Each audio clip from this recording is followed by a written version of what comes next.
अच्छा, तो अभी हमें स्टार्ट करेंगे क्वेश्चन नंबर 7 से।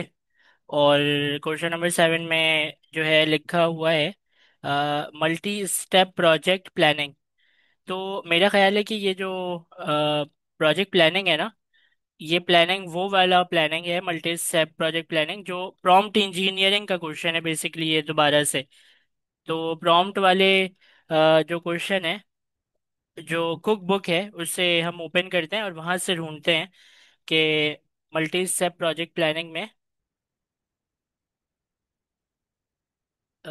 कुक बुक, और 4.1 में ही देख लेते हैं ओपन एआई कुक बुक।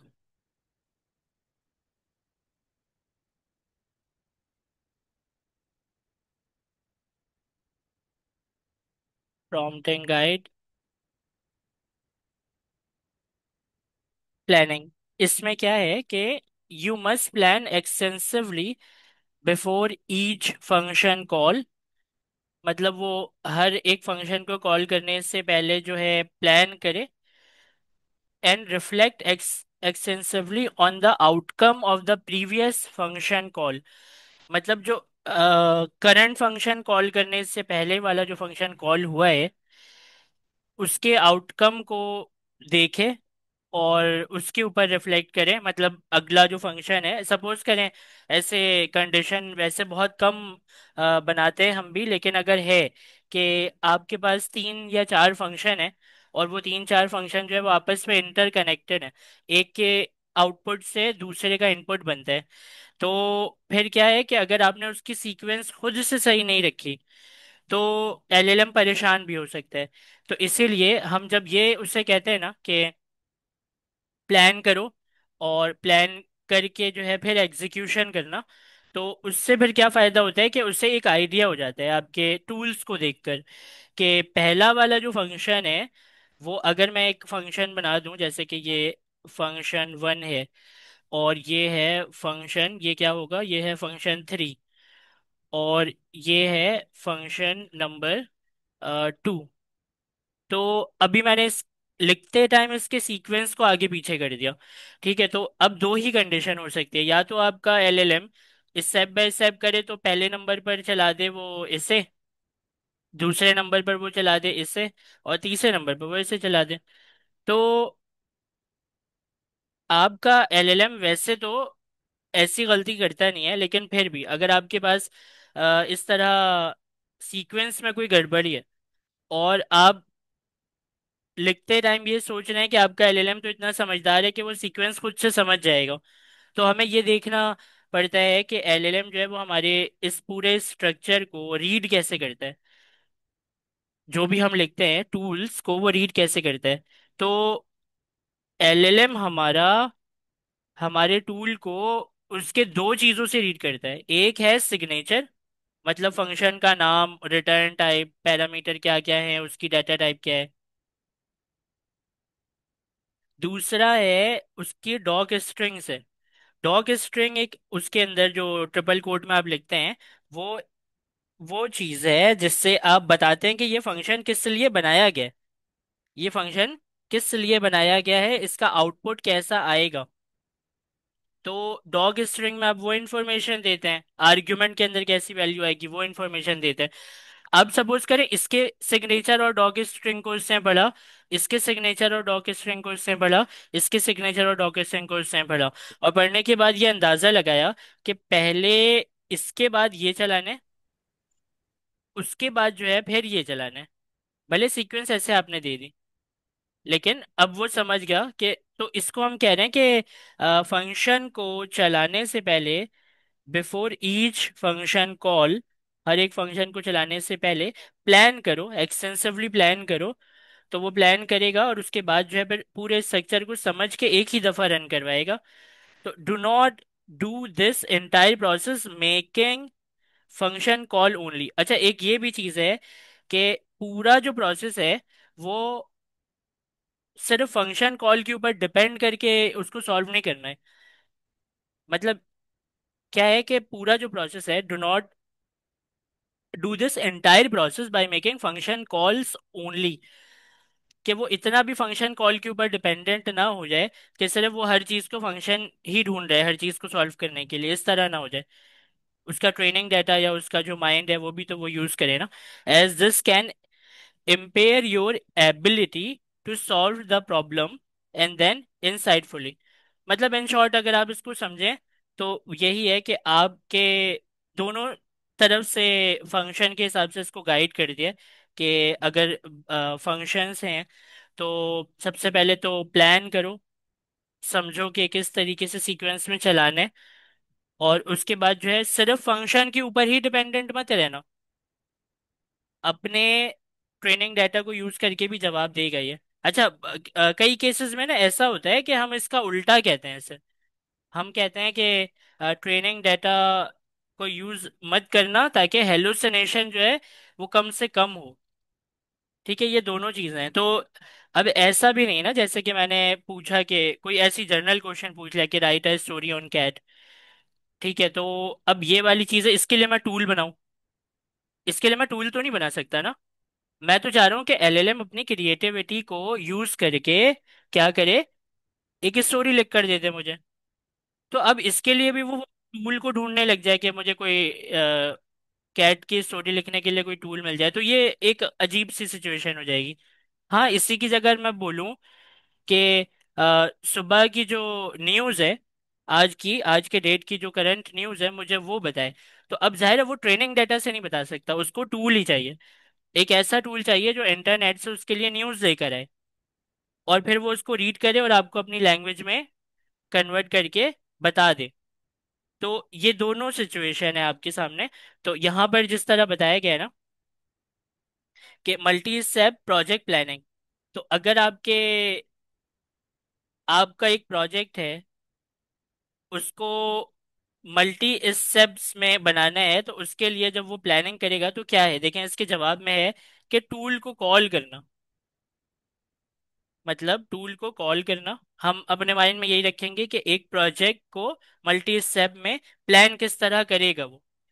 ठीक है, तो टूल को कॉल करना, इंफॉर्मेशन निकालना कहाँ से, उस टूल को कॉल करके उसके अंदर से इंफॉर्मेशन लेकर आना।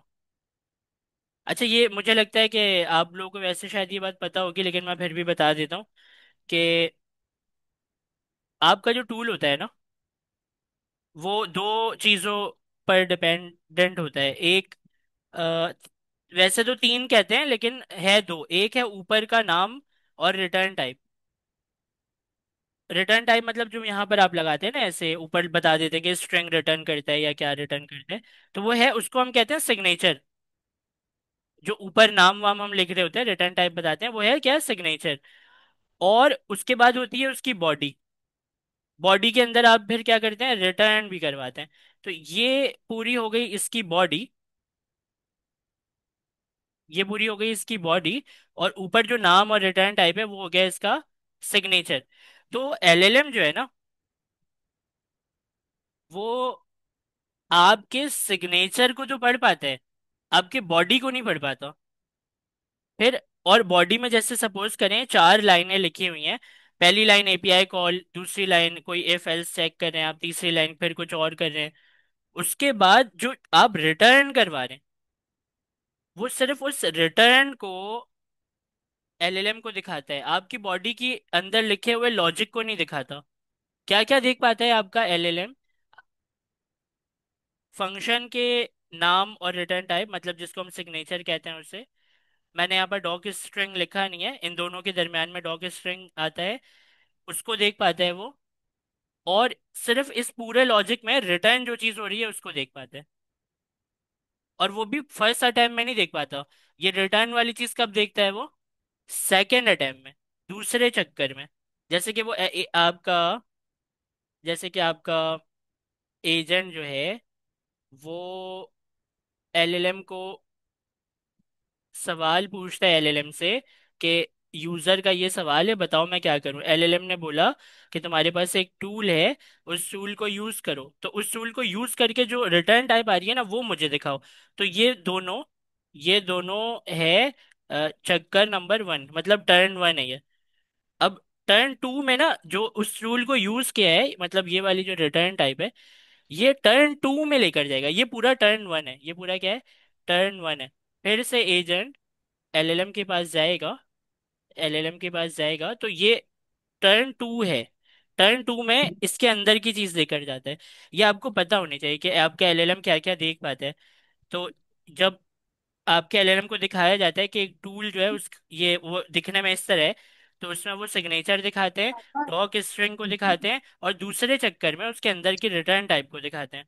तो ये आ जाए get information from the tool call. Get information from the tool call, अभी टूल का यूज किया तो उसकी इंफॉर्मेशन के मतलब क्या है। ये वाली जो चीज है ना, ये वाली चीज आप ऐसे भी समझ सकते हैं कि कॉपी लेके आओ। रिटर्न, रिटर्न वाली लाइन, ये क्या कह रहे हैं, रिटर्न वाली line from tool call. Body के अंदर से जो चीज आप रिटर्न कर रहे हैं ना, जो भी लाइन आप रिटर्न कर रहे हैं उसकी बात हो रही है, ठीक है। तो गेट इन्फॉर्मेशन के मतलब वो है टूल कॉल, मतलब टूल को कॉल करो, कॉल करके उसके अंदर की इंफॉर्मेशन निकालो। Continue this cycle until LLM determine the plan is complete। मतलब LLM को डिटरमाइन करने दो कि प्लान कंप्लीट हो गया है, उस वक्त तक जो है यही साइकिल चलाओ। टूल कॉल करो, इंफॉर्मेशन निकालो, टूल कॉल करो, इंफॉर्मेशन निकालो, टूल कॉल करो, इंफॉर्मेशन निकालो।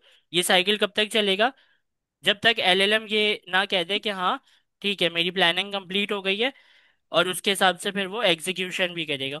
तो मतलब ये मल्टी इससे प्रोजेक्ट प्लानिंग से हमें ये समझ आया कि एक बस सही है, उनका चे, पता चल गया। एक पूरे चेन टाइम में में, एक पता चेन, चल गया।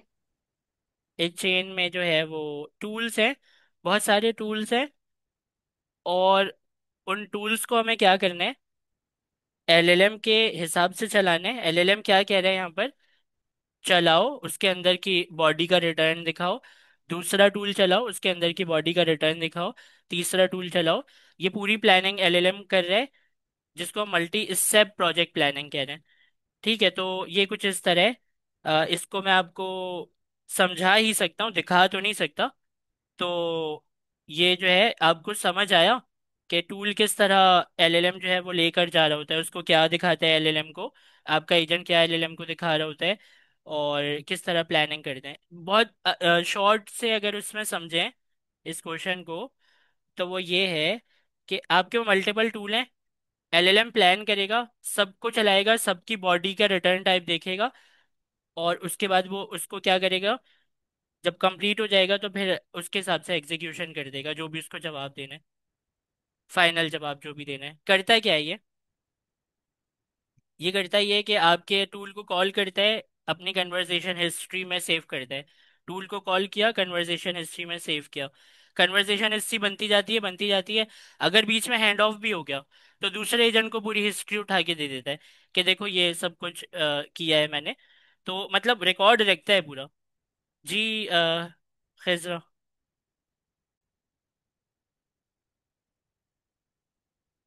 ये कह रहा है कि 4.1 आपका 4O, जो कि क्या है, रीजनिंग मॉडल है,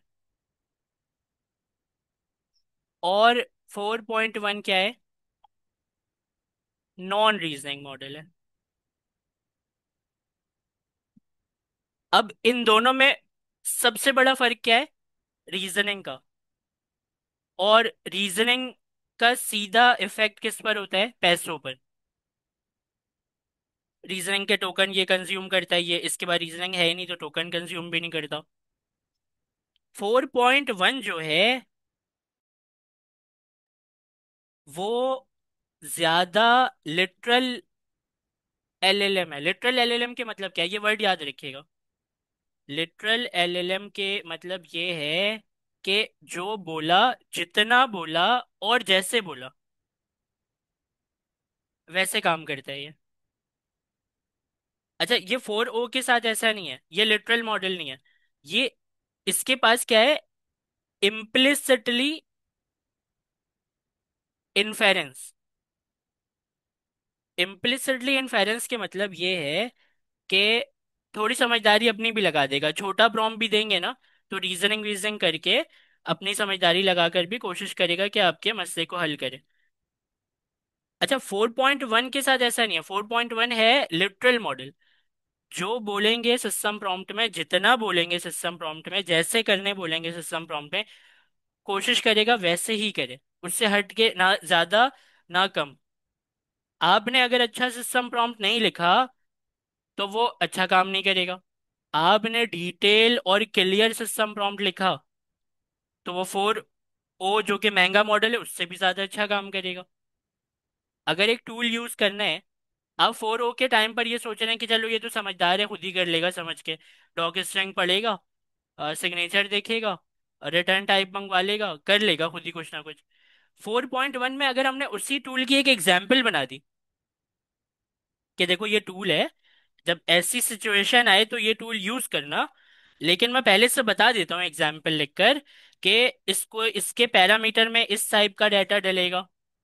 अच्छा, वो डाटा जो है वो फिर इस तरीके से नीचे उसके साथ ऑपरेशन परफॉर्म होगा, कर वर के फिर रिटर्न इस तरीके से ये रिटर्न आएगा, रिटर्न की डाटा टाइप ऐसी होगी, ये रिटर्न आएगा। अब एक छोटी सी एग्जाम्पल बना दी मैंने। अब वो एग्जाम्पल को ना 4.1 देखेगा कि अच्छा एग्जाम्पल में तो मुझे समझ आ रहा है पूरा कि टूल चलाना कैसे।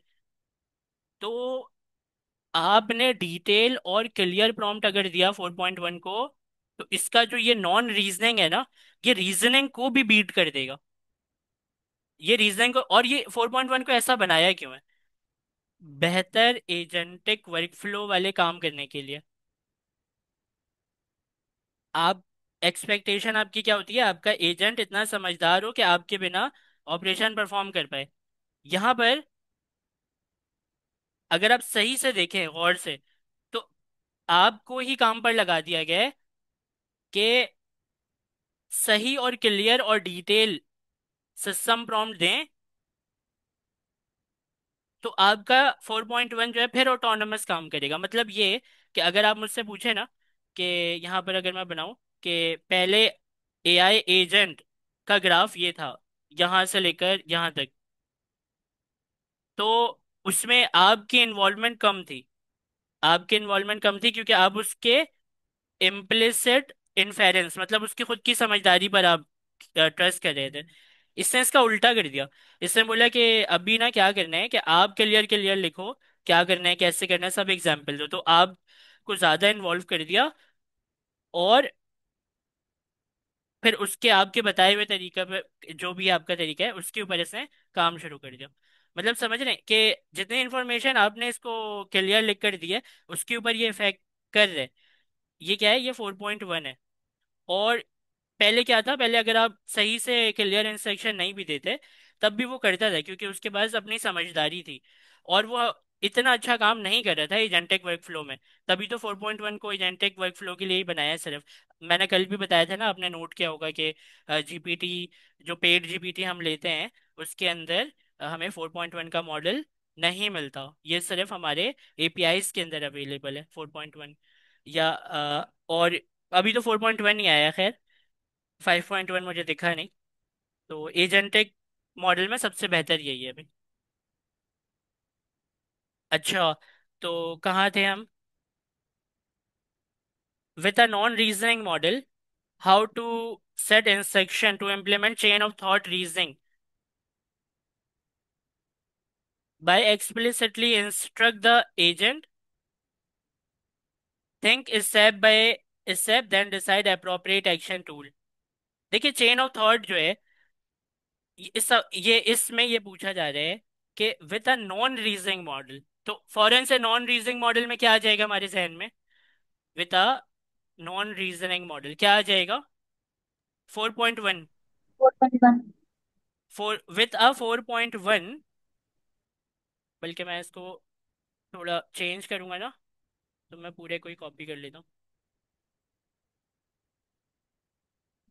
देखिए, इसको हम इस तरह लिख लेते हैं, मतलब जो मुझे समझ आ रहा है वैसा बना दे रहा हूँ ऐसे।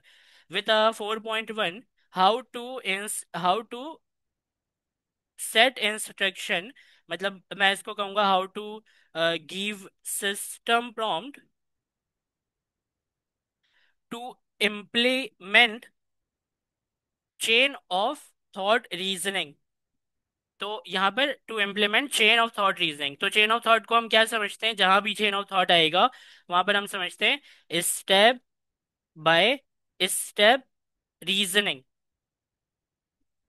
अच्छा ये है ना, यहाँ पर एक चीज मैं और ऐड करूंगा, how to give system prompt to implement step by step like reasoning. इस तरह भी कर सकते हैं हम, क्योंकि देखें 4.1 में रीजनिंग तो है नहीं ना, तो वो रीजनिंग करेगा भी नहीं, आप चाहे उसको कुछ भी करवा लें वो रीजनिंग करता नहीं। हाँ रीजनिंग के तरह बिहेव कर सकता है, और उसके बिहेव करवाने के लिए, रीजनिंग की तरह या उससे अच्छा रिजल्ट लाने के लिए हमने चेन ऑफ थॉट का यूज किया, उसको स्टेप बाय स्टेप बता दिया।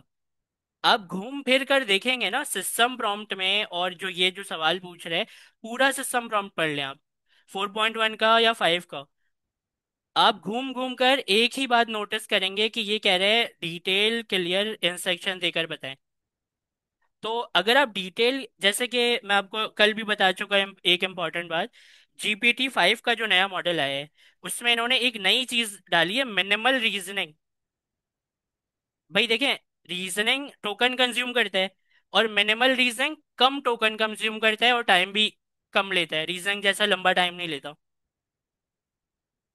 लेकिन मिनिमल रीजनिंग GPT-5 में अचीव कैसे करते हैं, तो फिर उन्होंने रेफरेंस बैक किया, उन्होंने बोला देखो जैसे 4.1 में डिटेल और क्लियर आप इंस्ट्रक्शन लिखते थे, वैसे ही GPT-5 में भी डिटेल और क्लियर इंस्ट्रक्शन अगर आपने लिख दिया तो उसको मिनिमल रीजनिंग पर वो चले जाता है, और कम टोकन कंज्यूम करेगा, फटाफट से जवाब दे देगा, लंबी रीजनिंग नहीं करेगा फिर वो।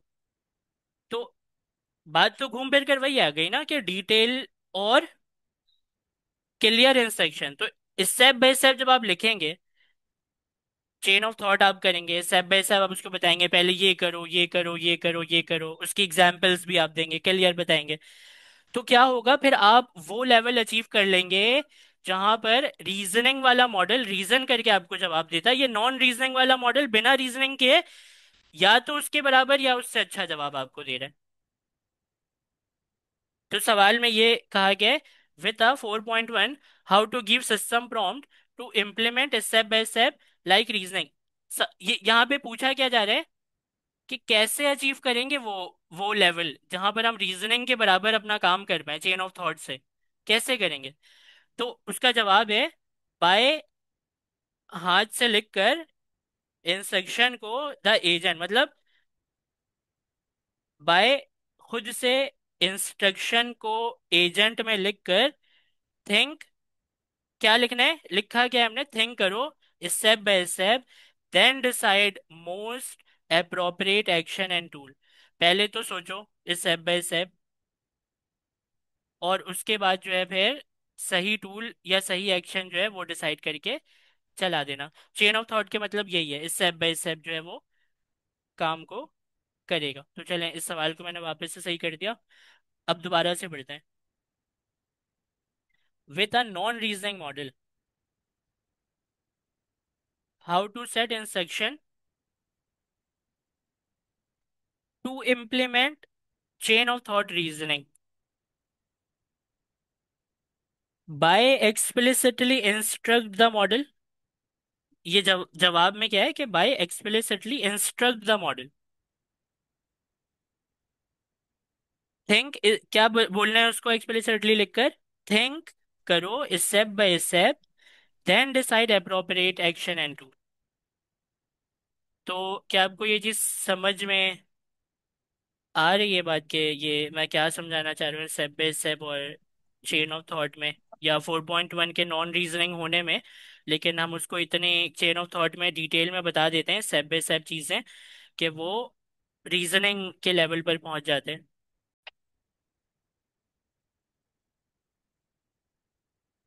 ठीक है, तो ये भी हमें समझ आ गया। और 3 क्वेश्चन कर लें, एक दो और ये तीसरा, 6 करने हैं ना, 3 कर लें, उसके बाद फिर मैं आप लोगों से तीनों के बारे में दोबारा से पूछूंगा कि आपको क्या क्या समझ आया इसमें, ठीक है। तो करते हैं ये वाला, ये इसको समझते हैं।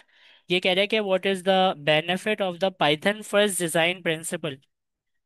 अच्छा, ये pure OpenAI agent SDK का सवाल है।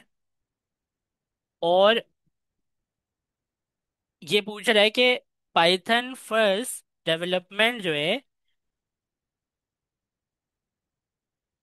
या डिजाइन प्रिंसिपल हो या डेवलपमेंट हो, पाइथन फर्स्ट है क्या चीज? आपका ओपन एआई एजेंट एसडीके। तो वो ये बता रहे हैं कि इसका क्या फायदा है डेवलपर्स को। तो उसमें आपको क्योंकि पता है, लेकिन क्या पता आपको, आपने इतना सोचा नहीं हो। इसमें फायदा ये है कि developers are encourage to leverage native Python control flow. देखें, एक चीज होती है, आप सुनेंगे, उसका नाम है एब्स्ट्रैक्शन। एब्स्ट्रैक्शन के मतलब क्या होता है?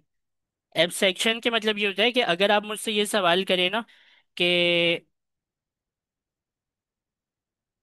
एक, जैसे कि मैंगो है, अगर वो मैंगो मीठा भी है और जाहिर है वो खाने में आपको मज़ा भी आ रहा है, तो मैं आपको एब्स्ट्रैक्ट लेवल पर ये कहूंगा कि मतलब आम खाओ, ठीक है, उसके पीछे की लॉजिक मत गिनो कि पेड़ कैसे लगा, किसने बीज डाला, कौन से वो बंदे ने उसको पानी डाला, ये पूरे पीछे की लॉजिक मत गिनो कि कहाँ से ट्रैवल करके आपके सिटी में आया, फिर कौन से वाले मार्केट में बिका, फिर कैसे आपके पास पहुंचा, कितने दिन लगे, इससे ज्यादा दिन लगते तो क्या होता, कम लग, ये मतलब एब्स्ट्रैक्ट लेवल में आपसे इंफॉर्मेशन छुपाई जाती है। और आपके सामने एक ऐसी चीज रखी जाती है जिसको आप यूज करें, और उसके पीछे जो भी हो रहा है वो उसके बारे में आपको ना पता हो। एक फंक्शन बना दिया आसान सा। अभी एजेंट की मिसाल ले लेते हैं ना। देखें, मीटिंग खत्म होने वाली है, वापस आइएगा आप लोग, फिर कंटिन्यू करते हैं।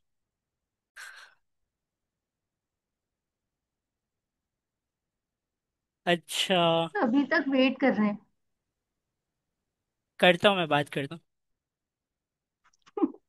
व्हाट जी। Is the benefit of Python first design principle? हम, हाँ, हम समझ रहे थे उसको, एब्स्ट्रैक्शन को। देखें, एब्स्ट्रैक्शन में किसी चीज को छुपा देना, ठीक है, और आपके सामने जो चीज रखी जाए, जाहिर सी बात है वो आसान होगी, आसानी के लेवल पर होगी कि आप उसको यूज करें, और पीछे क्या हो रहा है उसके बारे में मत सोचें कि पीछे ये क्या हो रहा है, कैसे हो रहा है। इसको हम कहते हैं एब्स्ट्रैक्शन लेवल, कि किसी चीज को हाइड कर देना, छुपा देना। ऑब्जेक्ट ओरिएंटेड प्रोग्रामिंग में भी हमने एब्स्ट्रैक्शन को ऐसे ही कॉन्सेप्ट में समझा था कि एब्स्ट्रैक्ट कर दो, छुपा दो। अच्छा, अब जो आपका लैंड ग्राफ है, या आप बात करें क्रियो एआई की, स्पेशली क्रियो एआई की, क्रियो एआई अपना बिजनेस करने मार्केट में इसी फॉर्मूला के साथ आया था कि लैंड ग्राफ मुश्किल है, क्रियो एआई आसान है, एब्स्ट्रैक्शन लेवल इसमें हाई है। क्यों? आसान आसान फंक्शन बने हुए, नाम लिखो, पैरामीटर डालो, चला दो, पीछे कुछ भी चल रहा हो। तो उसकी एब्स्ट्रैक्शन, देखें, डेवलपर के साथ मसला बताइए, डेवलपर के साथ मसला ये है, वो घुस घुस के देखता है कि ये कैसे चल रहा है, ये कैसे बना हुआ है, इसका फ्लो कैसा है, इसको डिजाइन कैसा किया। मतलब देखें, आप भी तो जाते हैं ना, आप भी ऐसे एजेंट को खोला, F12 के बटन को दबाया, इसकी क्लास देखा, अच्छा ये डाटा क्लास से बनाया है, इसको ये लेता है, ये जेनेरिक भी लेता है, इसके बारे में पढ़ा, देखा क्या क्या है। अगर आपको इंस्ट्रक्शन यूज करना है तो आप देखेंगे, अच्छा इसमें स्ट्रिंग भी डाल सकते हैं, कॉलेबल फंक्शन भी डाल सकते हैं, लेकिन कॉलेबल फंक्शन में मुझे ये दो चीजें देना जरूरी होंगी। तो मतलब आप देखते हैं, फिर आप और उसके अंदर जाते हैं, आप कहते हैं अच्छा ये क्या है, रन कॉन्टेक्स्ट रैपर, इसको खोलते हैं, ये पढ़ा, उसके बाद फिर ये जेनेरिक से मिल रहा है, जेनेरिक की क्लास कैसे बनाई ये देखते हैं, तो जेनेरिक की क्लास यहाँ से आ रही है इस तरीके से। मतलब आप क्या करते हैं, उसके पूरे डिजाइन को समझने की कोशिश करते हैं।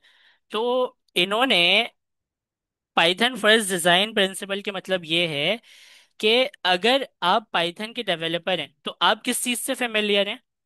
पाइथन के फंक्शन से, पाइथन के इफ एल्स स्टेटमेंट से, पाइथन के ही लूप से, पाइथन की उन तमाम चीज़ों से, जैसे कि पाइथन का ऑब्जेक्ट ओरिएंटेड प्रोग्रामिंग और उन तमाम चीज़ों से पाइथन के जिस पर आप काम करते हुए आ रहे हैं, इन्होंने उसमें ज़्यादा चेंजिंग नहीं इन्होंने की। उसमें ज्यादा चेंज।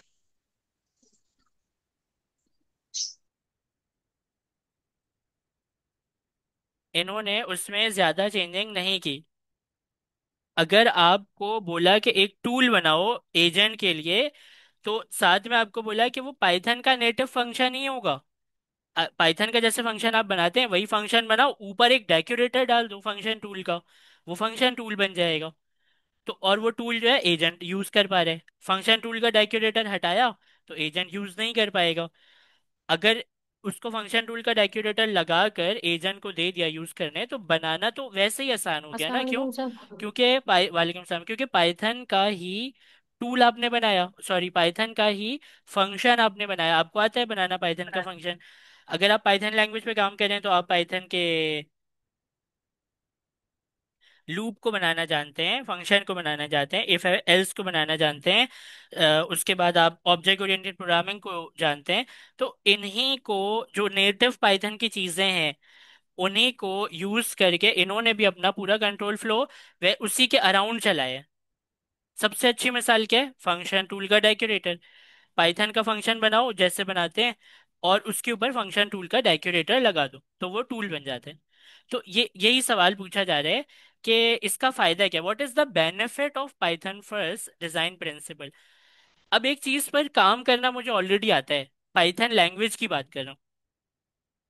और उस मुझे एक मिला फ्रेमवर्क जिसका नाम है ओपन एआई एजेंट एसडीके। वो ये क्लेम करता है कि हमने कोई नई चीज नहीं बनाई। आपके पाइथन में जो आपको काम करना आता है पहले से, उन्हीं चीजों को यूज करके हमने इसको फ्रेमवर्क को तैयार किया। सारी चीजें फेमिलियर हैं, अब सारी चीजों से फेमिलियर है। वही फंक्शन बनेगा, कोई अलग से फंक्शन, कोई ऐसी चीज नहीं। वही फंक्शन है, वही आपके ऑब्जेक्ट ओरिएंटेड प्रोग्रामिंग, वही स्विच स्टेटमेंट, वही सारी कंडीशनल स्टेटमेंट जो भी आप लगाते हैं वही, ये सारी चीजें वही हैं। तो इसके मतलब क्या हुआ, what is the benefit of the Python first design principle. ताकि डेवलपर जो है, जो पाइथन में ऑलरेडी काम कर रहा है, उसको एब्स्ट्रैक्शन फील ना हो। उसको एब्स्ट्रैक्शन फील ना हो कि पता नहीं क्या बना दिया, पूरे फ्रेमवर्क को सीखना पड़ रहा है। वो उसको लगे कि हाँ पूरा तो पाइथन जैसा ही है, थोड़ी थोड़ी सी चीजें अलग हैं, डेकोरेटर लगा दो, ये लगा दो, वो लगा दो, थोड़ी क्लासेस हैं इसकी, वो सीख लो तो आपको इतनी परेशानी नहीं होती।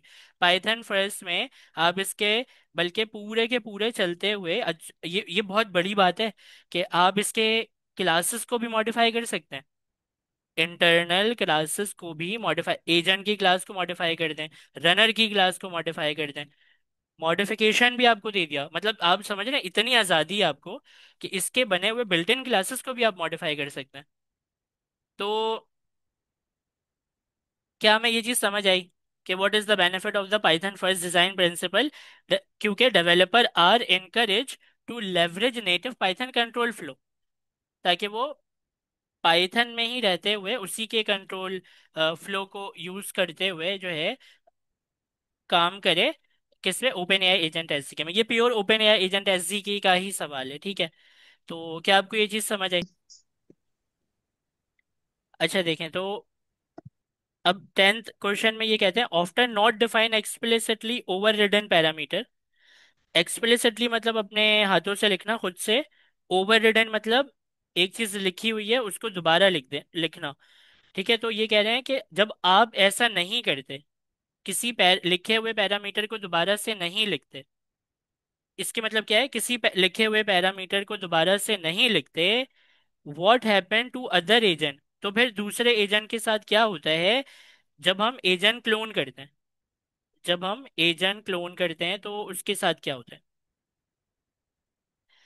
तो देखें इसका तो जवाब ऐसे तो नहीं मिलेगा, करके देखना पड़ेगा। तो हम अपने कल वाले इसमें आते हैं। और यहाँ पर मेरे पास है एक एजेंट, और मेरे पास है उसका रनर। तो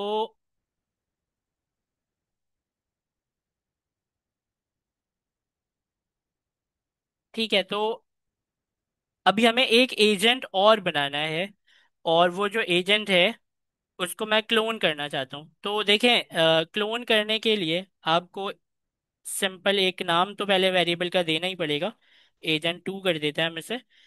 और उसके बाद क्लोन करना है अगर आपको, तो किस वाले को क्लोन करना है? पहले वाले को।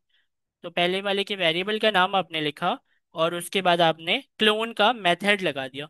ये जो क्लोन का मेथड है, ये कहता है कि इसने क्या बना दी है? इसने बना दी है डीप कॉपी।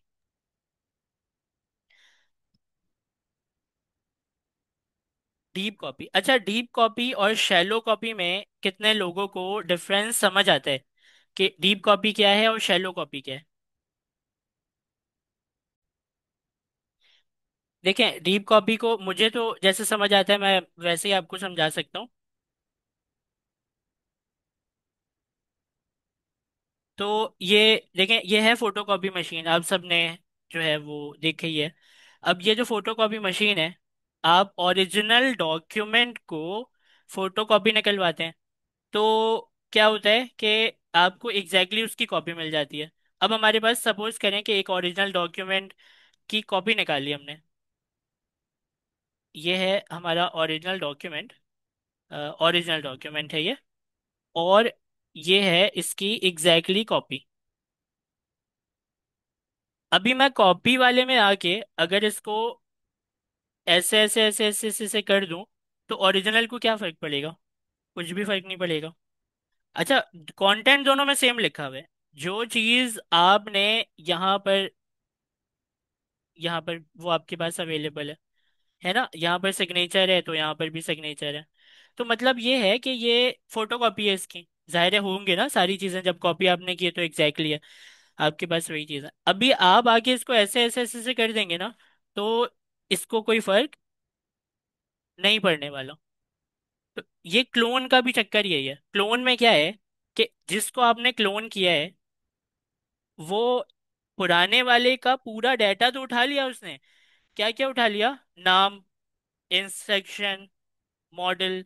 लिखा नहीं है आपने, यहाँ पर आपको लिखा नजर आ रहा है लाइन नंबर 12 के अंदर। आपने लिखा ही नहीं है, लेकिन उसने उठा लिया। क्यों? क्योंकि फोटो कॉपी निकल गई ना, पुराने वाले एजेंट की फोटो कॉपी निकाल के नए वेरिएबल में सेव करवा दिया। अभी अच्छी चीज जो है ना वो ये है डीप कॉपी में, कि अगर आप किसी पुराने पैरामीटर को ओवरराइड करना चाहते हैं, तो वो कर देगा। जैसे कि ये पूरा, ये जो पूरा है, ये इसके अंदर ऑलरेडी आ चुका, हमें पता है आ चुका।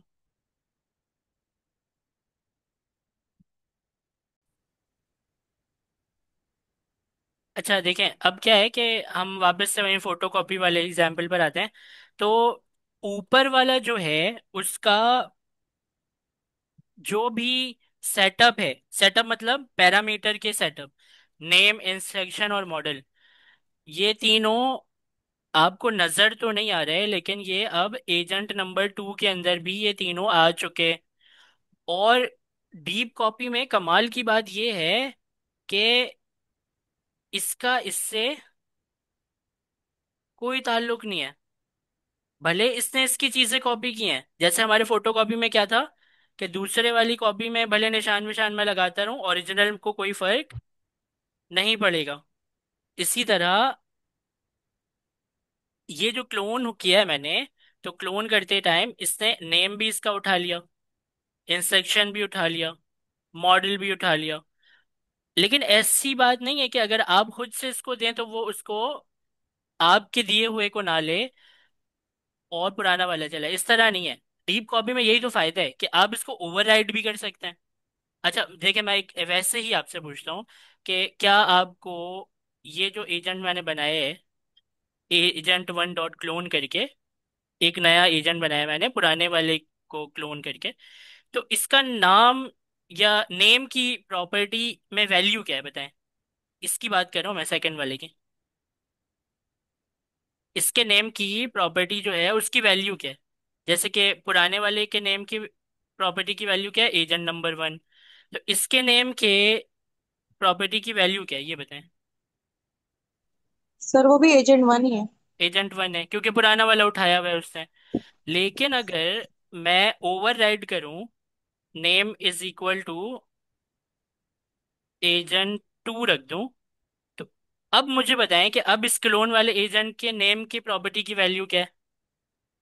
सर सर एजेंट टू हो जाएगा। Agent to. एजेंट टू हो जाएगा। और अच्छी बात यह है कि आपको और मुझे दोनों को इस बात का पता है कि पुराने वाले को इसको कोई इफेक्ट नहीं होगा। पुराना वाला तो अपने सेटिंग पर ही रहेगा, ये तो सिर्फ इसकी सेटिंग ओवरराइड हो गई। हम समझ पा रहे हैं इसको, ये समझ आ रहे हैं हमें कि इसकी सेटिंग ओवरराइड हो गई।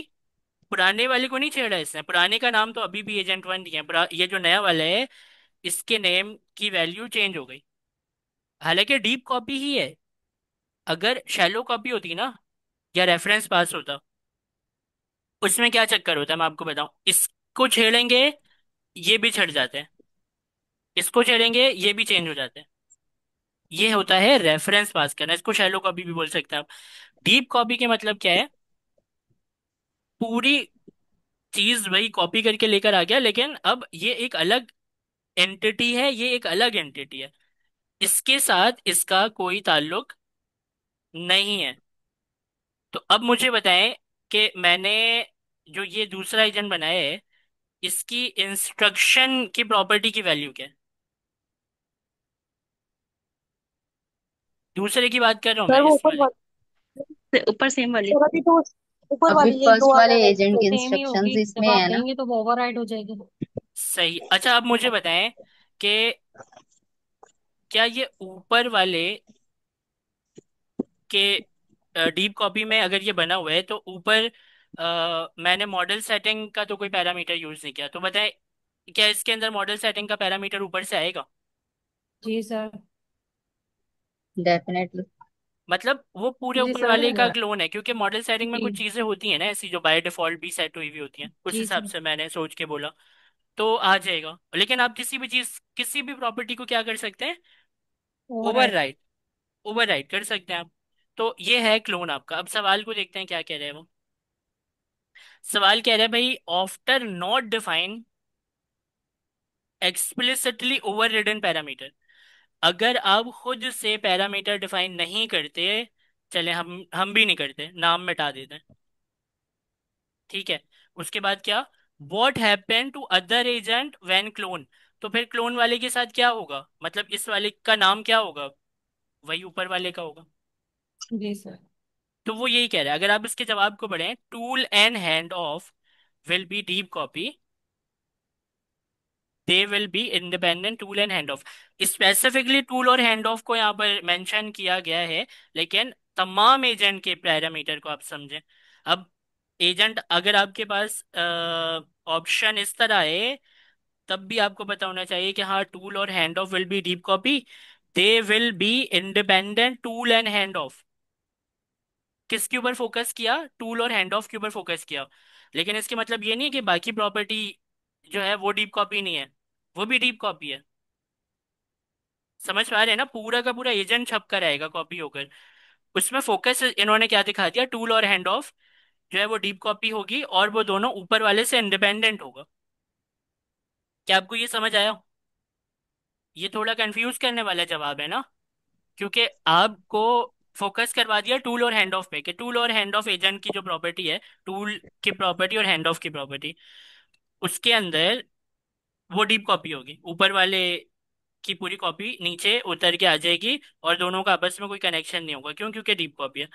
तो ये सिर्फ टूल और हैंड ऑफ तक नहीं है, यहाँ बात इसकी हो रही है टूल और हैंड ऑफ की। लेकिन ये सिर्फ टूल और हैंड ऑफ तक नहीं है, आपको और मुझे पता है पूरा एजेंट छप जाता है, और ओवरराइड भी कर सकते हैं उसकी प्रॉपर्टी को। तो क्लोन क्या है, वो एक डीप कॉपी निकाल देता है, और उससे क्या होता है, फिर आप ओवरराइड भी कर सकते हैं उसके पैरामीटर। तो क्या हमें ये 10 नंबर समझ आया। जी सर। सर बस ये शैलो में रेफरेंस पास होता है, यानी अगर एक को चेंज करेंगे तो दूसरे में भी होगी चेंजिंग। दूसरे में भी चेंजिंग हो जाती है, वो होती है शैलो कॉपी। रेफरेंस के मतलब यही होता है ना, कि एक को कुछ बोला वो दूसरे को बिना चेंज किए वो भी चेंज हो जाएगा। वो शैलो है, यहाँ पर डीप कॉपी की बात हो रही है। अच्छा, अब है बात जो है वो है 11 नंबर। ये है डायनामिकली डाटा एक्सेसिबल। अच्छा, ये 10 नंबर में किसी का कोई सवाल है तो पूछ सकते हैं। अच्छा, dynamically data accessible, accessible through the context object. अच्छा, कॉन्टेक्स्ट ऑब्जेक्ट के जरिए हम ये तो देखें, मैं इसको कैसे समझता हूँ। जिधर कॉन्टेक्स्ट का जिक्र आ जाता है ना, सिर्फ कॉन्टेक्स्ट का, तो मेरे जहन में ना दो चीजें आती हैं। फटाफट से दो चीजें आती हैं। एक क्या, एक आता है मेरे पास रन कॉन्टेक्स्ट रैपर की क्लास। ये रन कॉन्टेक्स्ट रैपर की क्लास है जो कि एजेंट एसडीके के अंदर है ना। एक मेरे जहन में फटाफट ये आता है। और दूसरी चीज क्या आती है कि कोई डाटा होगा जिसको वो जरूर डायनामिकली चेंज कर रहा होगा। एक्सप्लिसिटली मतलब हाथ से चेंज करना, हाथ से चेंजिंग नहीं हो रही है, डायनामिकली चेंजिंग हो रही है। डायनामिकली आप इसको क्या कर रहे हैं, डाटा चेंज कर रहे हैं। अब ये कैसे होता है, ये कैसे होता है, ये ऐसे होता है कि अगर एक नेम की प्रॉपर्टी है जिसकी वैल्यू है ताहा, तो उसको हमने चेंज करके बोल दिया कि अब जो है वो नेम की प्रॉपर्टी जो है वो होगी अहमद, इस तरह। तो मतलब मैंने चेंज नहीं किया, ये डायनामिकली चेंज हो जाए, किसी भी कंडीशन के ऊपर डायनामिकली चेंज हो जाए। ठीक है। तो अब वो कंडीशन चाहे आप इफ एल्स से लगा रहे हो, उससे पीछे आप डेटाबेस के अंदर कुछ लेकर आ रहे हो, कंडीशन में कुछ चेक कर रहे हो और फिर आप उसकी वैल्यू डायनामिकली चेंज कर रहे हो। तो मेरे जहन में क्या चीज़ आती है, दो चीज़ें आती हैं जब भी मुझे कॉन्टेक्स्ट नजर आता है। एक रन कॉन्टेक्स्ट रैपर की क्लास जिसके अंदर आपका पूरा कॉन्टेक्स्ट होता है, और वो कॉन्टेक्स्ट डायनामिकली चेंज भी हो सकता है। तो अब बात करते हैं सवाल के हिसाब से। डायनामिकली डाटा एक्सेसिबल एक ऐसा डाटा जो कि जिसको हम एक्सेस कर सकते हैं लेकिन वो डायनामिकली चेंज भी हो रहा है।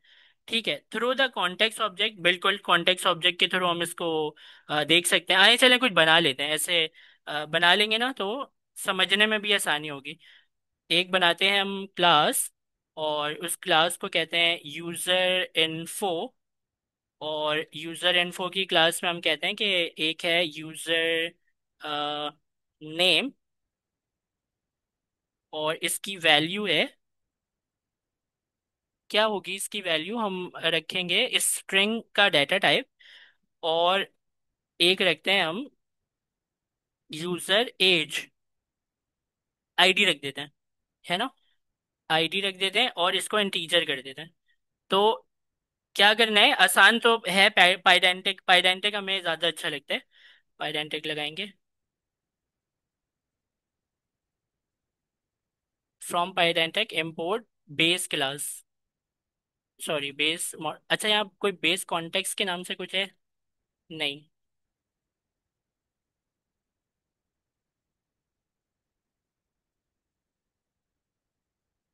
अच्छा, बेस मॉडल लगा दिया और ये पाइडेंटिक की एक क्लास बना दी। अब फटाफट से हम क्या करेंगे, इसका एक इंस्टेंस बना लेंगे। फटाफट से इसका एक इंस्टेंस बना लेंगे। तो यहाँ नीचे आते हैं और इंस्टेंस बनाते हैं। कैसे बनाएंगे, एक वेरिएबल का नाम चाहिए हमें, USR1 कर देते हैं, यूजर 1 मतलब। और ये क्लास जो है इसको हम डाटा दे देते हैं। अच्छा, पाइडेंटिक के नखरे ही अलग हैं। पाइडेंटिक के अंदर ये चीज़ होता है कि अगर आपका कोई एट्रीब्यूट है तो उसका नाम लिखो फिर उसकी वैल्यू दो। तो हम करते हैं इसको, यूज़र नेम जो है वो ताहा है, और कॉमा लगाकर यूज़र की जो आईडी है वो हमने रखनी है इंटीजर में। तो 100 रख देते हैं।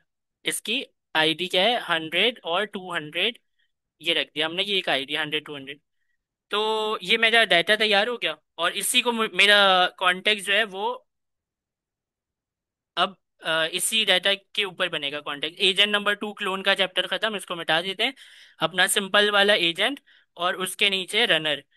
कॉन्टेक्स्ट पास करने के लिए आपको आना पड़ता है यहाँ पर, और यहाँ पर आप जो है वो कॉन्टेक्स्ट के अंदर अपनी ये वाली जो USR1 है इसको आप दे देंगे। इंस्टेंस है बेसिकली, ये एक यूजर इन्फो की क्लास का USR1, ये हमने इसको पास कर दिया इसके अंदर। अब अब dynamically data change, run context wrapper, ये सब कैसे बहुत आसानी से मुझे देखना है, तो मुझे एक इंस्ट्रक्शन को डायनामिक कर लेना चाहिए। इसी से मैं देख पाऊंगा बहुत आसानी से। तो चलिए आइए एक डायनामिक फंक्शन बनाते हैं, डायनामिक। और फंक्शन मैंने इसका नाम रखा है। और ये जो है, इसको हम बना लेंगे ऊपर।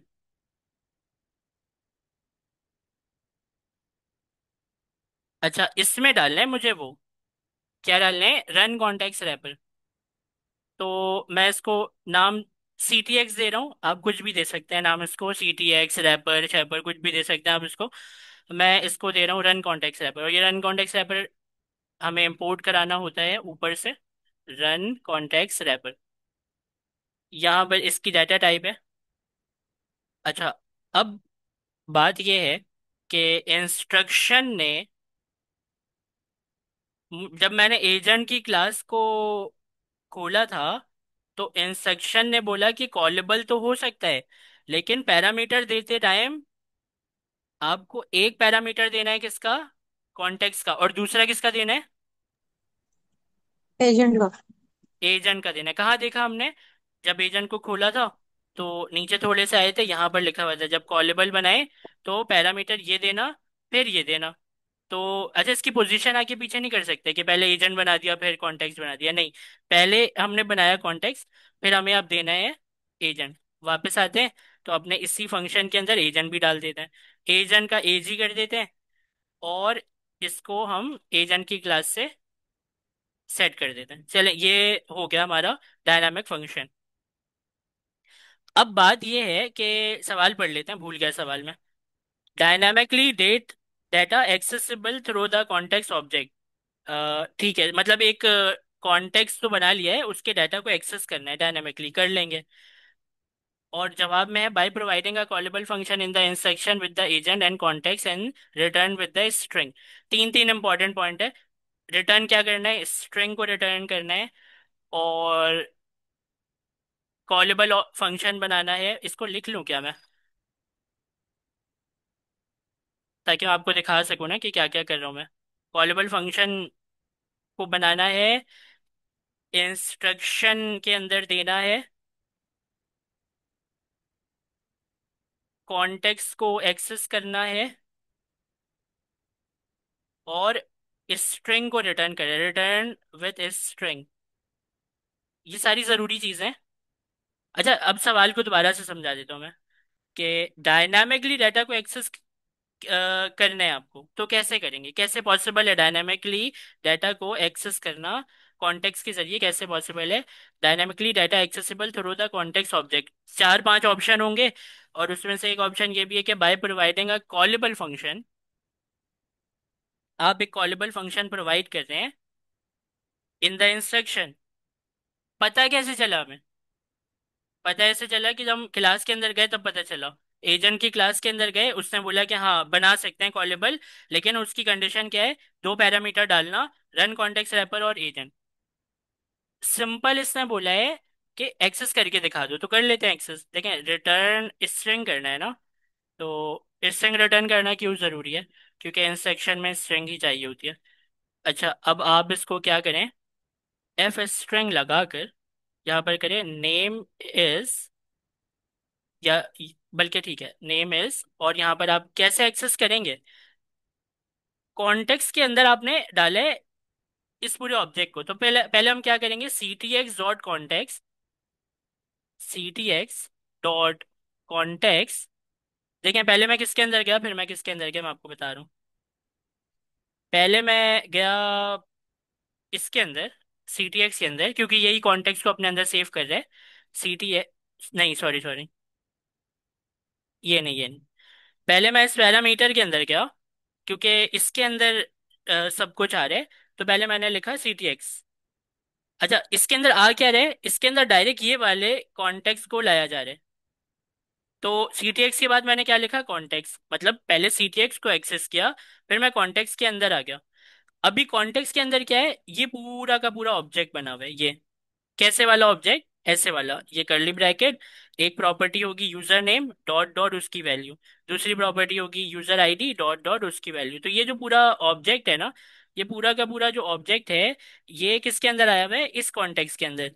मैं कहाँ तक आ चुका, context dot C T X dot context. अभी डॉट लगाऊंगा तो क्या एक्सेस हो पाएगा, वही वाला ऑब्जेक्ट जिसके अंदर ये पूरा रहता है, यूजर नेम।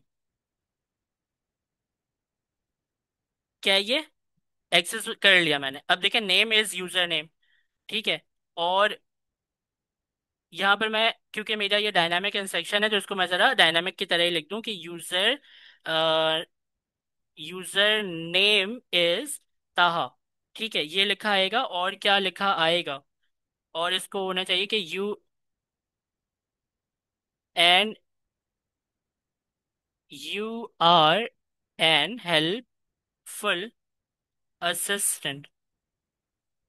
ठीक है, तो ये मैंने एक इंस्ट्रक्शन लिख दिया। उसने बोला था सिंपल कि भाई आप डायनामिक डाटा को एक्सेस कैसे कर सकते हैं।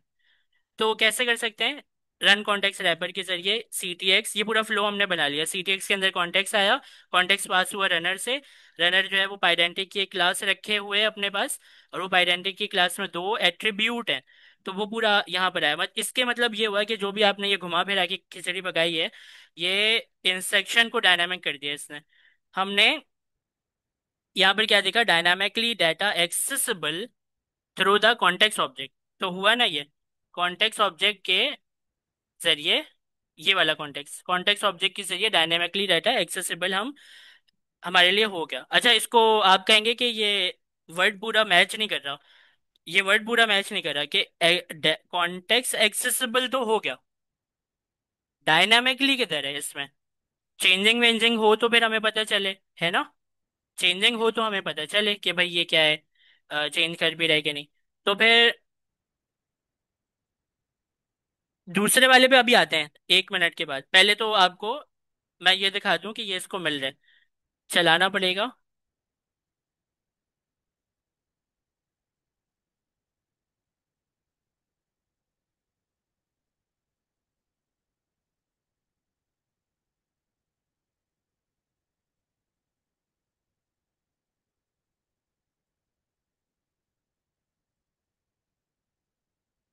UV run main dot P Y, और मैं जाता हूँ प्लेटफॉर्म डॉट ओपन एआई पर, ताकि आपको वहां से मैं दिखा दूँ। मतलब ज़रूरी नहीं है, लेकिन ऐसे ही मैं आपको दिखा दे रहा हूँ कि ये चीज़ आ रही है वहां पर। ये हमें मिलता है, कहाँ से मिलता है ये। सर लॉग्स में। हाँ, लॉग्स के अंदर ट्रेसेस में पहला वाला आ गया जवाब, एजेंट 1 शायद यही है। रेस्पॉन्स देखते हैं। तो यूजर नेम इज ताहा, हमने तो वहां पे context C T X dot context dot user name लिखा था, लेकिन इसने ताहा उठा लिया। And you are an helpful assistant. तो इनपुट क्या है, हाउ आर यू, तो ये जवाब क्या दे रहा है, हाय ताहा I am doing great, thank you, how can I assist you. तो ये इसने जवाब दिया। अच्छा, हमें क्यों नहीं नजर आ रहा, क्योंकि हमने प्रिंट नहीं कराया यहाँ पर ना। प्रिंट कराते फाइनल आउटपुट तो हमें भी नजर आ जाता। चलें ठीक है, हमें क्या यहाँ तक समझ आया कि हमने कॉन्टेक्स्ट ऑब्जेक्ट को एक्सेस कर लिया। डायनामिकली नहीं हुआ अभी, मैं मानता हूँ। आप बोलेंगे डायनामिकली के मतलब होता है किसी चीज को चेंज कर देना, चलते हुए टाइम पर चेंज हो जाए वो, जब प्रोग्राम रन हो रहा हो तब वो वैल्यू चेंज हो जाए, इसको डायनामिक कहते हैं। अभी हमने आधा काम किया। अभी हमने क्या किया, कॉन्टेक्स्ट ऑब्जेक्ट को एक्सेस कर लिया। कैसे एक्सेस किया, ताहा का नाम जो है वो मैंने इसके जरिए मंगवाया, तो हमने कॉन्टेक्स्ट ऑब्जेक्ट को एक्सेस कर लिया। अब डायनामिकली की बारी। देखें, ये वाला सवाल उस सवाल से मैच करता है जो अभी लेवल 1 में अभी अभी हम देकर आ रहे हैं। एक मेरे पास सवाल आया, वो ये कहता है कि समझिएगा, एजेंट एजेंट है,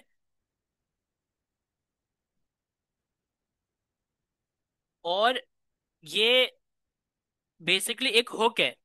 हुक क्या होता है, जब एजेंट चल रहा है तो आपको बहुत सारे हुक प्रोवाइड किए जाते हैं कि एजेंट को चलते हुए आपको ट्रेस करना है तो उसको ट्रेस कर लें। आपको एजेंट एलएलएम को पकड़ना है तो आप एलएलएम को पकड़ लें। आप चलते हुई चीजें, टूल को अगर आपको देखना है टूल को आप देख सकते हैं। मतलब जिस टाइम टूल चल रहा है, ऑन टूल स्टार्ट होता है वो। जब टूल चल रहा है कुछ चेंजिंग करनी है तो ऑन टूल स्टार्ट के मेथड के अंदर आकर चेंजिंग कर लें।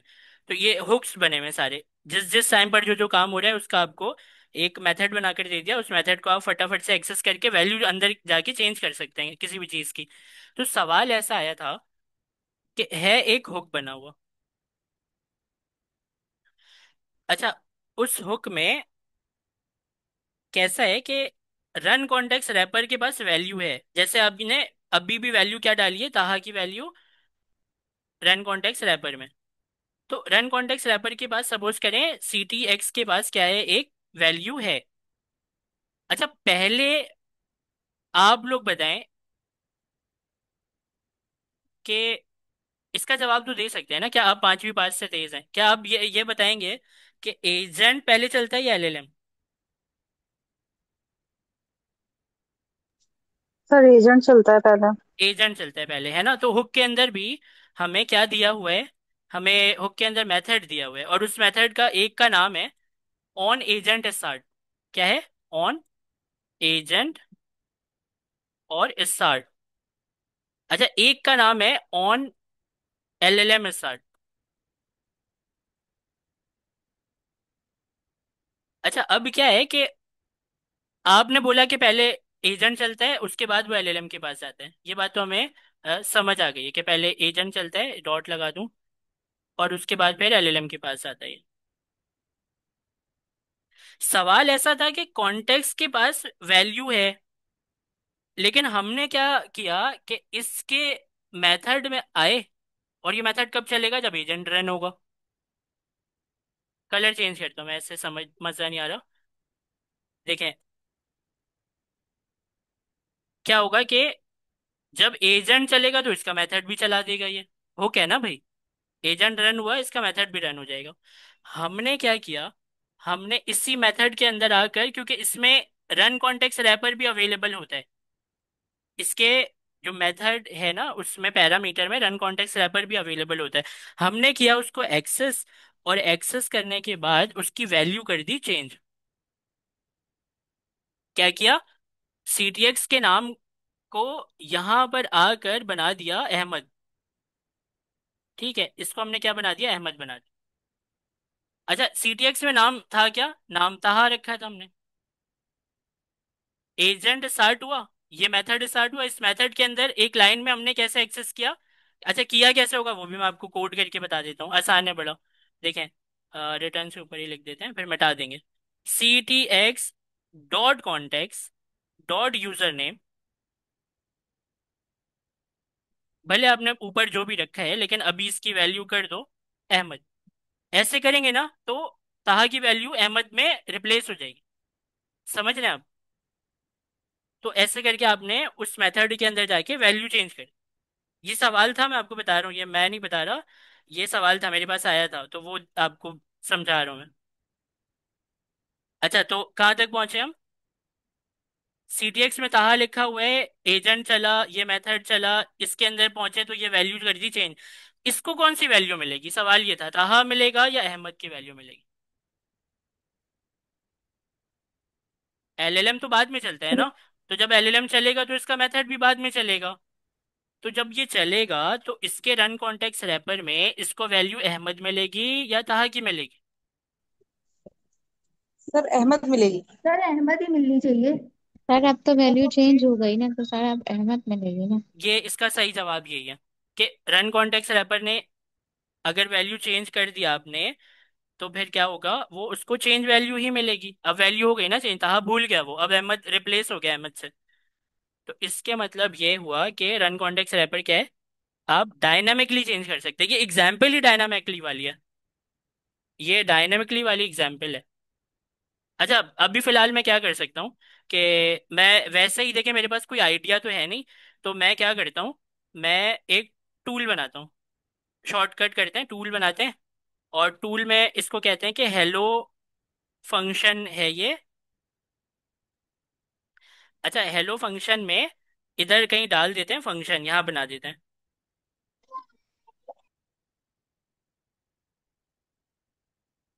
फंक्शन टूल वाला डेकोरेटर, और उसके नीचे डिफाइन कर दो हेलो टूल वाले फंक्शन को, जो कि सिंपल क्या रिटर्न करता है, क्या रिटर्न करता है, हेलो ताहा।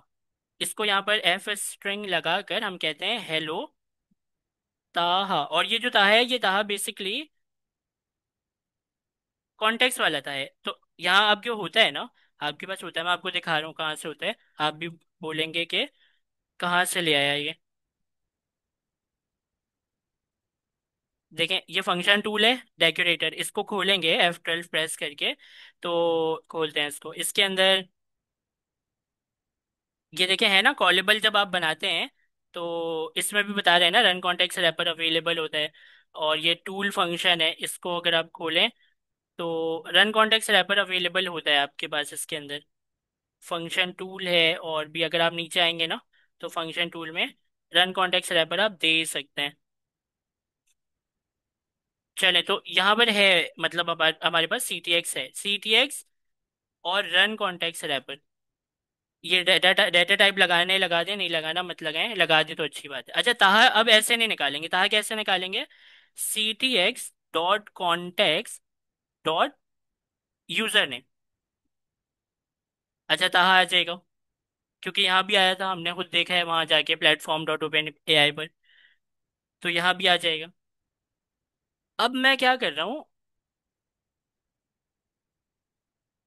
मैं चलाऊंगा और मैं इससे कहूंगा कि इंस्ट्रक्शन दे दूं इसको। इंस्ट्रक्शन में यहाँ पर मैं इससे कह देता हूँ, you are a helpful assistant,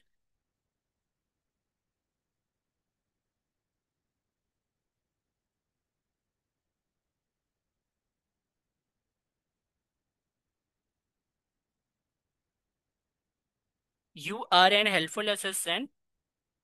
और इससे पहले मैं कह देता हूँ ऑलवेज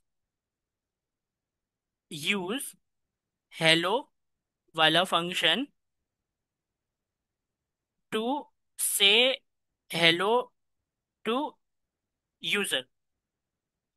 ठीक है, और मैं इससे सिंपल कहूंगा हाय हाउ आर यू। ठीक है, तो यहाँ पर मैं लिख देता हूँ हाय ताहा, जो भी है, how can I assist you. ठीक है, तो ये मेरा हो गया एक टूल जिसको हेलो करने के लिए यूज करेगा वो। और मैंने डायनामिकली इसको बता भी दिया। अच्छा, अब बात ये कि यहाँ से तो मैंने मिटा दिया, आपको मैं सबूत के तौर पे दिखाऊंगा कैसे कि यहाँ पर ताहा है और वहां पर अहमद मुझे डालने हैं। तो मैं प्रिंट करके यहाँ पर जो प्रॉपर्टी थी CTX.context.wrapper, वो यहाँ पर लगा देता हूँ, ताकि मैं आपको दिखा भी तो पाऊँ कि भाई यहाँ इसके अंदर ताहा आ रहे। अच्छा, इसमें इमोजी डालें। इसमें हम डाल देते हैं इमोजी नंबर 1। इससे हमें क्या दिखना चाहिए? जो पाइडेंटिक की क्लास के इंस्टेंशिएट करते टाइम वैल्यू दी है, मतलब ताहा, इस पेरेंट में अभी चेंज किया ही नहीं है, कॉन्टेक्स्ट की वैल्यू चेंज नहीं किया, एक्सेस किया है अभी सिर्फ। अच्छा, अब क्या करेंगे, इधर ही रहते हुए चेंज भी कर देते हैं।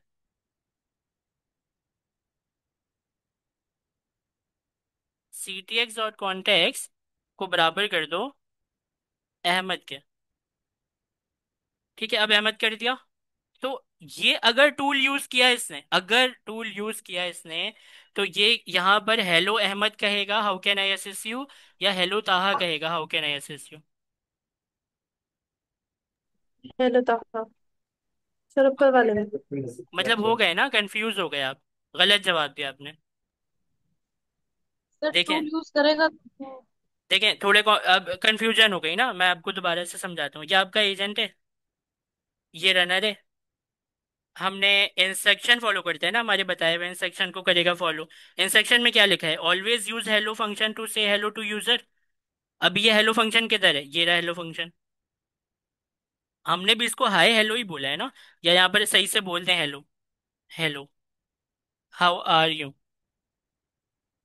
और वो यहाँ पर क्या करेगा, हेलो फंक्शन को यूज करेगा, क्योंकि हमने इंस्ट्रक्शन में बोला है कि जब भी कोई हेलो करे तो आपको हेलो फंक्शन टूल इस्तेमाल करना है। तो यहाँ पर वो हेलो फंक्शन टूल इस्तेमाल करेगा, और उसके अंदर रन कॉन्टेक्स्ट रैपर से हमने नाम दिया हुआ है हेलो CTX.context.यूजर नेम। ये CTX.context.यूजर नेम सबसे पहले पाइडेंटिक के इंस्टेंशिएट करते टाइम इसको वैल्यू दी थी हमने ताहा। और आपको और मुझे पता है कि सबसे पहले एजेंट चलेगा, सॉरी सबसे पहले रनर चलेगा, रनर एजेंट को चलाएगा, एजेंट अपने इंस्ट्रक्शन को चलाएगा, इंस्ट्रक्शन के बाद टूल यूज होगा। तो क्या है कि वैल्यू तो जब 3 नंबर पहले चलेगा और 4 नंबर बाद में चलेगा, तो तीसरे स्टेप में ये नाम अहमद हो चुका है, भले आपने ऊपर ताहा डालो। और कंफर्म करने के लिए आपने प्रिंट भी कराया ना कि इसमें ताहा है भी कि नहीं है, वो भी तो दिखाओ।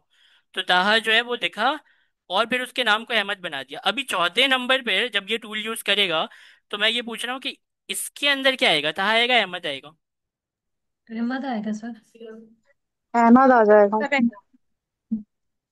आइए चलें इसको अहमद आ जाएगा। चलाकर चलाकर देखते हैं कि क्या आएगा। तो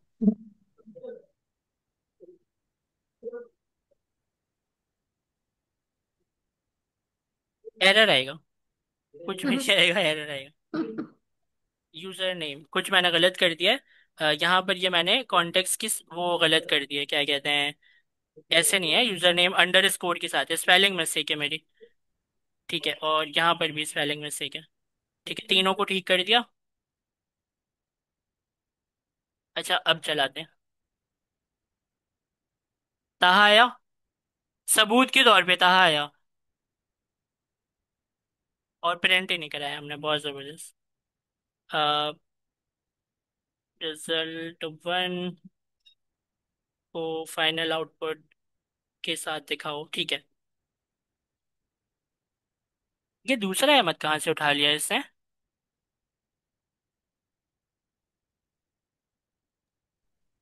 एक ही तो प्रिंट कराया था ना? नहीं सर, आपने दो कराए। दूसरा प्रिंट कहाँ कराया मैंने? वो टूल में करवाए। प्रिंट थोड़ी कराया, अच्छा नहीं, रिटर्न वहां तो करा। रिटर्न कराए हैं एक। वो इसके मतलब 2 दफा चलाता है वो, 2 दफा चलाता है खुद से। चलें ठीक है। तो सारे राज को तो इसने यहीं पर खोल दिया है कि उसने नाम चेंज कर दिया, लेकिन फिर भी टूल के यूजेज से हम देखते हैं कि वो हमें कैसे हेलो करता है। अहमद के नाम से हेलो करेगा हमारा एजेंट, या ताहा के नाम से हेलो करेगा, देखते हैं। ताहा क्या, ठीक है, दोबारा चलाएगा, उसको अहमद कर दिया, hello Ahmed how can I assist you. क्या आपको ये चीज़ समझ आ रही है कि मैं क्या कॉन्टेक्स्ट से समझाना चाह रहा हूँ आपको? जी सर। क्या वो यस सर। सवाल हम समझ पा रहे हैं कि हाँ चलते फिरते प्रोग्राम में भी डायनामिकली कॉन्टेक्स्ट को चेंज किया जा सकता है? दो बातें पूछी थी ना यहाँ पर, क्या पूछा था कि डायनामिकली एक्सेसिबल कॉन्टेक्स्ट। मैंने क्या बोला, कॉन्टेक्स्ट को एक्सेस करना पहले हमने देखा, हाँ कर लिया, रन कॉन्टेक्स्ट रैपर से यूजर नेम निकाला तो ताहा दिख गया, एक्सेस कर लिया कॉन्टेक्स्ट को।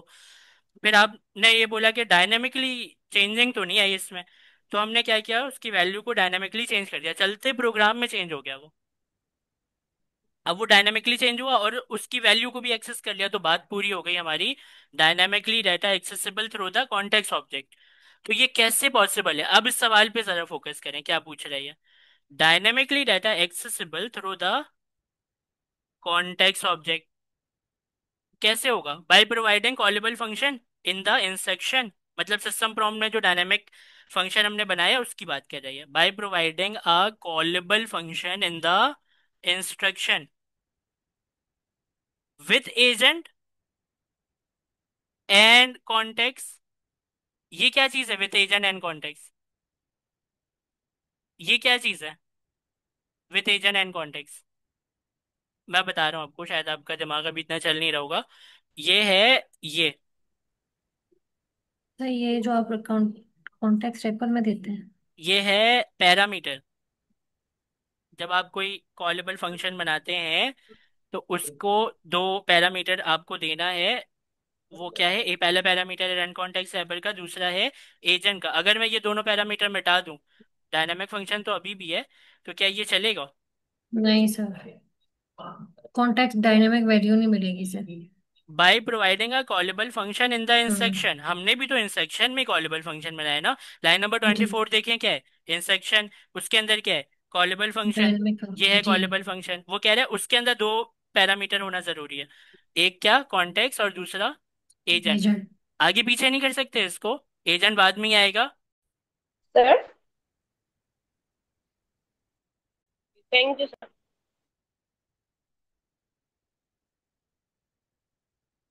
अच्छा, अब है 12th question, if data is necessary for LLM. Data जो है वो एलएलएम के लिए अगर जरूरी है, but user input is not provided that information, लेकिन यूजर ने वो इंफॉर्मेशन ही नहीं दी, व्हाट शुड वी डू? तो हमें क्या करना चाहिए?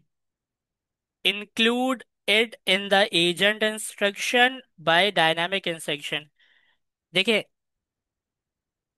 आसान है, बहुत आसान है, लेकिन ड्रॉ करके समझ लेते हैं। एक है हमारा एलएलएम, ये हम यहाँ पर बना लेते हैं एलएलएम। एलएलएम तक क्या क्या चीजें पहुंचती हैं? एक ही चीज पहुंचती है, एजेंट। अच्छा, एजेंट जो है वो अपने साथ बहुत सारी चीजें रखे हुए होता है, आपको पता है ना, टूल भी होता है, इसके बाद सिस्टम प्रॉम्प्ट भी होता है, सिस्टम प्रॉम्प्ट पे लिख देते हैं, और भी डिफरेंट चीजें होती है ना, हैंड ऑफ, ये वो सारी चीजें। तो एजेंट के पास मल्टीपल चीजें होती हैं। अब सिनेरियो कैसा है, ये जो है ना, इसने डाटा दिया ही नहीं है, एलएलएम को डाटा चाहिए। तो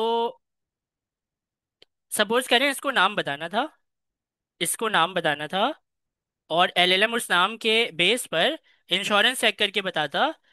ये इंश्योरेंस की एपीआई है, समझ लें, इंश्योरेंस वाली एपीआई को कॉल करेगा एलएलएम, लेकिन इससे नाम ही नहीं बताया, तो कैसे चेक करेगा वो? ठीक है, तो एलएलएम जो है वो बेचारा परेशान हो गया, क्योंकि इसे नाम ही नहीं बताया। नाम बताता तो इंश्योरेंस वाले एपीआई को चलाकर चेक करता ना कि केपेबल है भी कि नहीं है ये। अच्छा, अब मसला ये है कि एलएलएम तक ये इंफॉर्मेशन पहुंचे कैसे? तो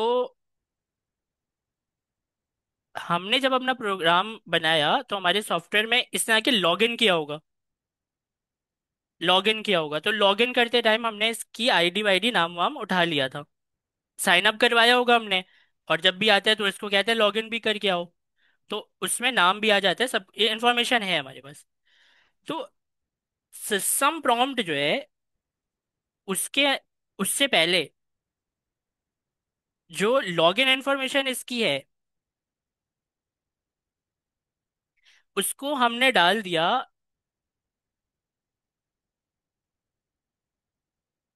सीटीएक्स में। और सिस्टम प्रॉम्प्ट का आपको पता है, क्या पता है आपको? कि एक कॉलेबल फंक्शन बन जाता है जिसके अंदर क्या आपको मिलता है, रन कॉन्टेक्स्ट रैपर, मतलब सीटीएक्स। तो कॉलेबल फंक्शन सिस्टम प्रॉम्प्ट में क्या आपको मिलता है? कॉलेबल फंक्शन जिसके अंदर आपके पास होता है सी टी एक्स। अच्छा, अब क्योंकि इसने किया लॉगिन, इसने किया लॉगिन, हमने नाम वाम निकाल के सी टी एक्स में सेव करवा दिया, और जो करंट लॉगिन यूजर है उसी को हमने सिस्टम प्रॉम्प्ट के कॉलेबल फंक्शन के रन कॉन्टेक्स्ट रैपर में भी दिखा दिया। तो भले इसने अपने पूछे गए सवाल में अपना नाम ना बताया हो, हम क्या कर सकते हैं, सिस्टम प्रॉम्प्ट से जो घुमा फिरा के हमने निकाले उससे भी एलएलएम को इन्फॉर्मेशन दे सकते हैं। क्या कर सकते हैं, उससे भी इंफॉर्मेशन दे सकते हैं। तो बेसिकली फोकस जो हमारा है ना, जो स्पॉटलाइट के नीचे है, वो है ये सीटीएक्स कॉन्टेक्स्ट, कॉन्टेक्स्ट के जरिए नाम को पहुंचाना। और कंडीशन क्या है कि यूजर ने नाम नहीं बताया सवाल पूछते time, am I capable for या एलिजिबल फॉर दिस इंश्योरेंस, नाम भी नहीं बताया, कुछ भी नहीं बताया, सवाल है इसका ये कि am I eligible for this insurance और नॉट। यहां पर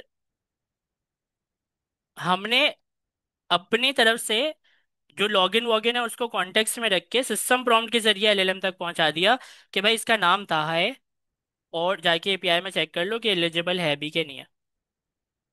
अगर ये आप कुछ समझ आया, तो आप इस सवाल को दोबारा पढ़ें, फिर आपको इसका कॉन्सेप्ट समझ आएगा कि ये क्या कह रहा है। If data is necessary for LLM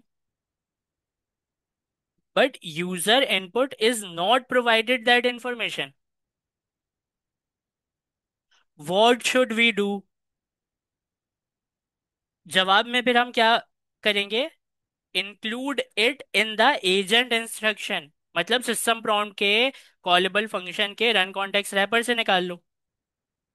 include it in the agent instruction by dynamic instruction, ये है वो डायनामिक इंस्ट्रक्शन, मतलब कॉलेबल फंक्शन जिसके अंदर रन कॉन्टेक्स्ट रैपर है। और ये कह रहे हैं आप इंस्ट्रक्शन की प्रॉपर्टी में डाल के नाम बता दें एलएलएम को, ताकि एलएलएम को नाम मिल जाए। क्या समझ आया ये? क्या आप समझ पाए इसे? देखिए ये सब तो मैंने अपने तरफ से बना दिया। मैं आपको बताता हूँ, ये लॉगिन करवाएंगे, ये करेंगे, वो करेंगे, ये सब मैंने अपनी तरफ से बना दिया। ये समझाने के लिए आपको कि सिस्टम प्रॉम्प्ट के जरिए हमें देना था, इसको नाम बताना था। तो एक कंडीशन बना दी कि लॉगिन करवाया होगा, उससे नाम निकाल के सीटीएक्स में सेव किया, सिस्टम प्रॉम्प्ट से उसी सीटीएक्स से निकाल के एलएलएम को पहुंचा दिया। ये मैंने अपनी तरफ से बना के आपको समझाया है, लेकिन पॉसिबल है, ऐसा आप कर सकते हैं बिल्कुल, कि अगर आप वो नाम नहीं बता रहे तो लॉगिन वाला नाम उठा लेते हैं हम, उसी से चेक कर लेंगे एपीआई से कि एलिजिबल है कि नहीं है। तो क्या सवाल को पढ़कर आप ये समझ पा रहे हैं कि ये बिल्कुल पॉसिबल है एलएलएम को सिस्टम प्रॉम्प्ट के जरिए डायनामिकली कॉन्टेक्स्ट पास करना, ताकि उसको नाम पता चल पाए? या कोई भी ऐसा डाटा, नेसेसरी डाटा की बात हो रही है, कोई भी ऐसे जरूरी डाटा जो कि हम कॉन्टेक्स्ट के जरिए सिस्टम प्रॉम्प्ट के जरिए एलएलएम को दे सकते हैं। क्या आप समझ पाए? ये सवाल समझ आया? दोबारा पढ़ता हूँ, देखें। If data is necessary for the LLM but user input is not provided that information, user ने इंफॉर्मेशन ही नहीं प्रोवाइड की और वो डाटा नेसेसरी था, तो कैसे पहुंचाएंगे एलएलएम तक? What should we do? तो हम उसको इंक्लूड करेंगे, शामिल करेंगे डायनामिक इंस्ट्रक्शन अपने इंस्ट्रक्शन के प्रॉपर्टी में, उसके जरिए हम देंगे। तो बस जल्दी से बता दें कि आपको ये समझ आ गया, उसके बाद हम इसे ऑफ कर दें।